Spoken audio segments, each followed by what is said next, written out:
Hello everyone and welcome back to another Baldur's Gate video. My name is Brian if you happen to be new around here, but today I want to make an absolute beginner's guide for those of you like me who maybe were never ingrained in the world of D&D. Now for me, I was banned from playing D&D as a kid due to being a late 80s kid and early 90s kid at an event called the Satanic Panic, which had parents not letting their kids play in D&D. So as an adult, I am late to the party.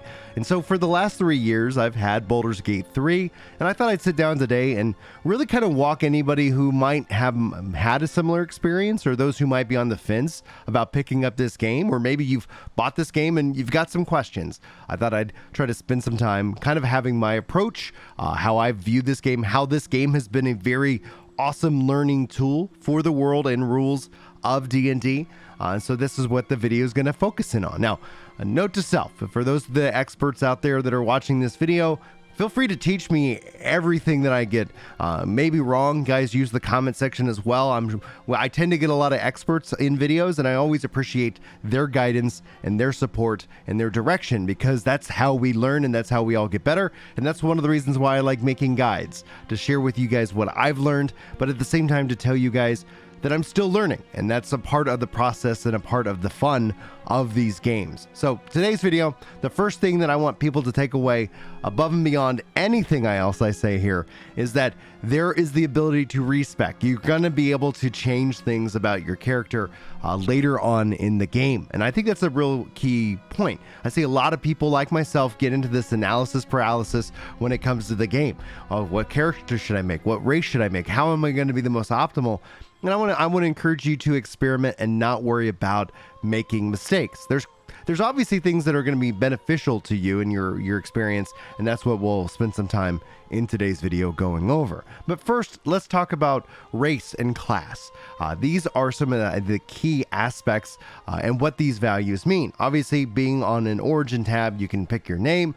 In the full release of the game, you'll be able to select various different origin. You can pick your gender.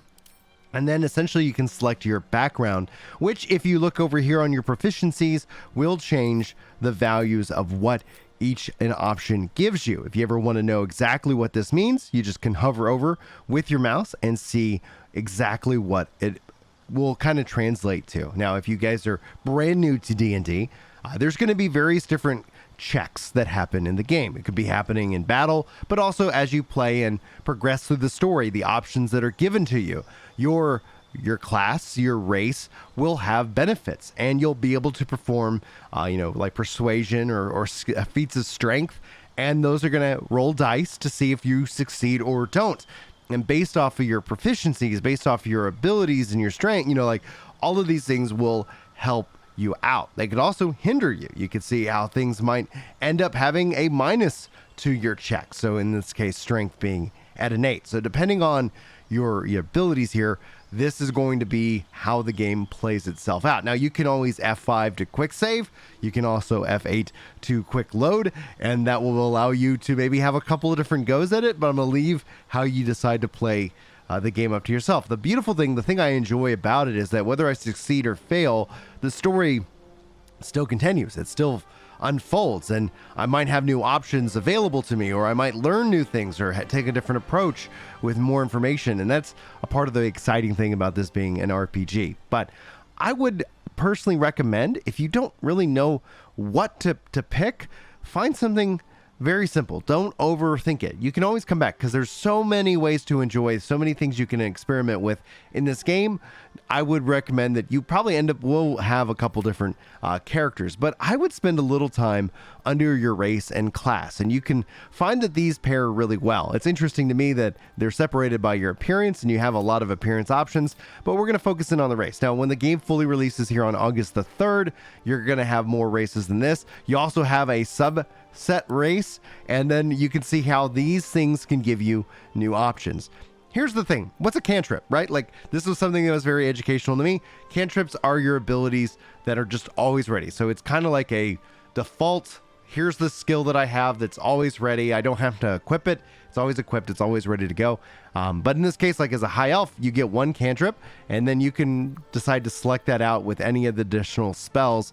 Really up to you how you want to do it. Now, Again, on your first playthrough, I wouldn't stress too much about what these values mean, but I would, in this case, just kind of let you play with the default. And then if on additional playthroughs you want to go and change it up, you can always hover over the different skills themselves to start to understand what they specifically do and more. Now, there's a couple other things about spells themselves. Some of the spells actually have what are called their bonus action. So as you play through the game, you're going to have movement, you're going to have your action, you might get bonus actions, and as you level up, you might get even more of those things depending on how you level it up, how the character is developing. So you're going to end up having a lot of proficiencies, a lot of skills that you can kind of play around with. So spend some time. Like, you can take a look and see what happens. You can see race features here, all the different options that are a part of that. That's the race, and then the sub race, you get these additional benefits to choose how you want to play. So I would encourage you to do a little reading on each of the different races. Obviously, you can just pick based off of how they look, and but all in all, like, your races can end up having some benefits. Like, again, the high elf half breed here gets that high elf cantrip, but then you can also maybe choose additional points to kind of put into your different stats themselves. So play a look at this, because your stats will benefit heavily with your different classes. And so here for the barbarian, and there's also, like, I think 42, maybe 46 subclasses that all get to be picked as you level. And then you can also multi-class in this game. So there's endless amounts of things. There's going to be so many choices thrown at you. Don't get stuck in choice lock. But take a look at the class features themselves. Take a look at the class action. See if this wants to be something very well paired, and then see if this ends up kind of marrying well with your race. If you find that you want to be, a Githrin Reki, you can see here strength +2. That pushes the strength up to 17. And then Barbarian has strength saving throw proficiency and so much more. So you can end up having some synergies between that. But you can play any class, any race that you want. You're just going to end up having kind of different things kind of flow together. Now, here we got Barbarian, Bard, Cleric, Paladin, Fighter, Druid, Ranger, Rogue, Sorcerer, Wizard, and Warlock. When it comes to the casters, the Wizard, Warlock, and Sorcerer really do function differently. It's like one of the things that was an education piece for me is that coming from a world of Final Fantasy and the JRPG, having magic points, here you really have kind of spell slots. Wizard has 3 cantrips, things that they're ready you can customize. And then once those are done, then you get more spells, and you can have prepared spells. You can have your regular spells that require a little extra stuff going into them.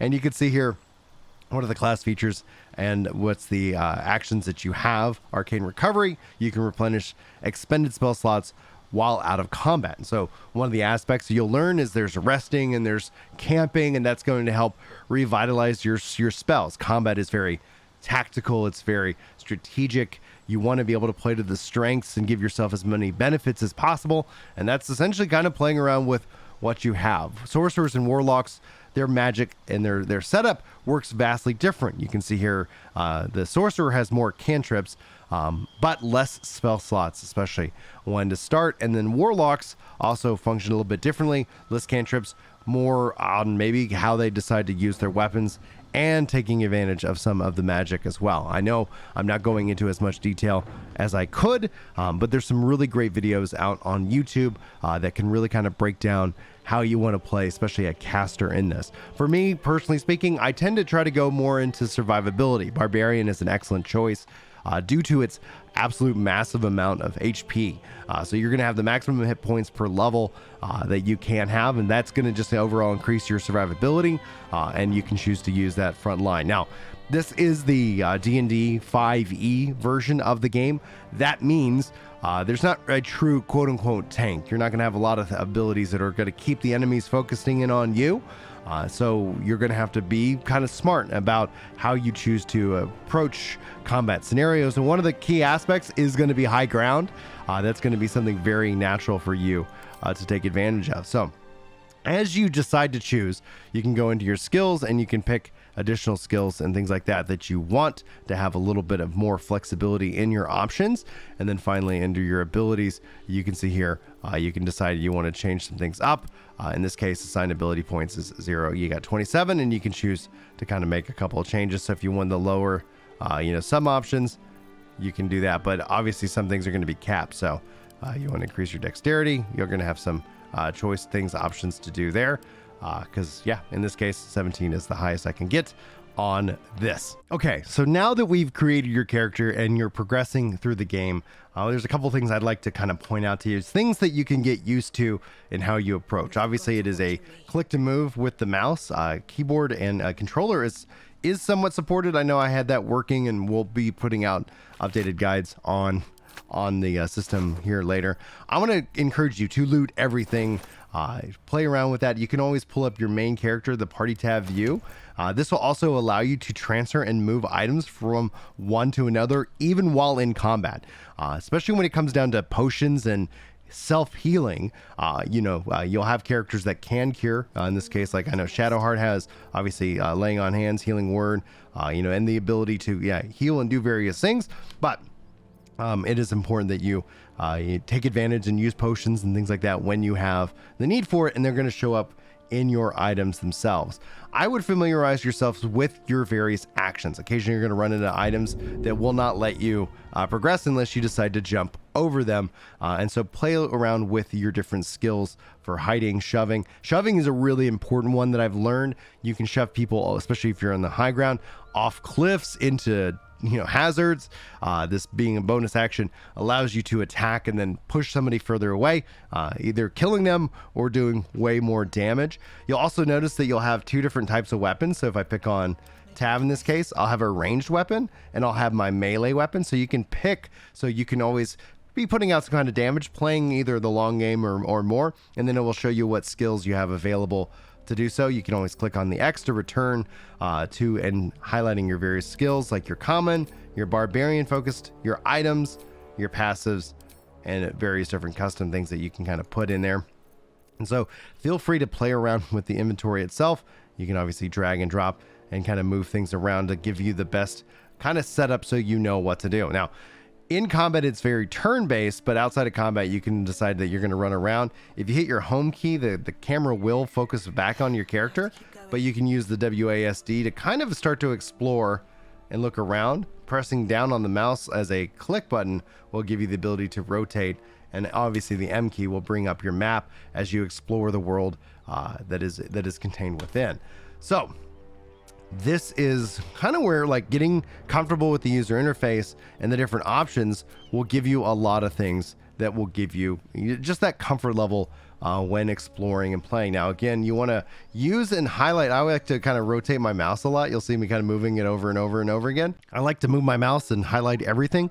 What this actually teaches me is what is interactable in the game itself. It seems a little bit weird if you're hanging out with me on a live stream. It's almost something that kind of makes me laugh a little bit, but that's something that I just really appreciate about what is interactable in the game itself. Now, from here, you want to make sure that you're rested, that you camp, you talk to everybody. This is an RPG, and you're going to end up getting so much information from the characters, and that opens up new possibilities down the line. So hopefully that's something you enjoy. In fact, if it is, this is going to be a really great game and an experience for you, because you can really truly experience all kinds of events from different angles, different perspectives, have different motivations, and I think that's a big part of the draw and the fun. Obviously, again, save often, and don't be afraid to attack random people and just see what happens. Don't be afraid to make mistakes, because this is going to be, I think, a really good game to kind of teach you the rules about D&D, and maybe, and what we've been talking about since playing Baldur's Gate 3, is looking at trying to do some D&D with some friends as well, and continue to learn that game in the real world too. But hopefully this video has been helpful. If you guys feel like it earns it, like, sub, share, comment below if you have any tips, or if you have any thoughts or questions of yourself, and we can hopefully get those answered for you here on the channel itself. But I'm going to wrap it up, guys. Thanks so much for being here. Hopefully you enjoyed the video. Hopefully I'll see you in the next one. But until then, take care.